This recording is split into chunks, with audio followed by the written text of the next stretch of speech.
Հայաստանի ղեկավարության անադեկվատությունը ուղղակի չռում է։ Նիկոլը գնացել է Չեխիա ֆորումի, արտգործնախարարը գնացել է Ֆրանսիա ֆորումի, անվտանգության խորհրդի քարտուղարը Հայաստանում է ֆորումի, պաշտպանության նախարարը մրցել վատացել է, տեղակալներն էլ քննարկում են փողով բանակից ազատվելու հարցը։ Մի շարք երկրներ հիմա զորահավաք են անում, ինչ որ բանի է ամեն մեկը պատրաստվում։ Հայաստանը, որ անմիջական վտանգի տակ է, հենց այսօր քննարկում էր փողով բանակից ազատվելու հարցը։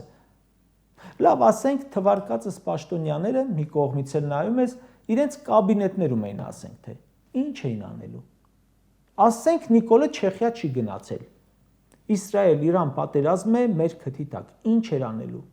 Բացի նրանից, որ գրառում աներ կուսակրոնության մասին, ուրիշ բան անելու էր։ Կարճ ասած, Ժորժ ջան, նայելով քարտեզին ու Հայաստանի ոչ բարով ղեկավարության դեմքերին, ավելի շատ եմ խղճում մեզ։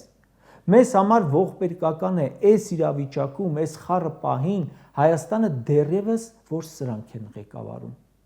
Ժորժ ջան, մենք սրանցով դատապարտված ենք։ Այն որ ասում են մնացել ենք Աստծո հույսին, այ դա մեր վիճակն է։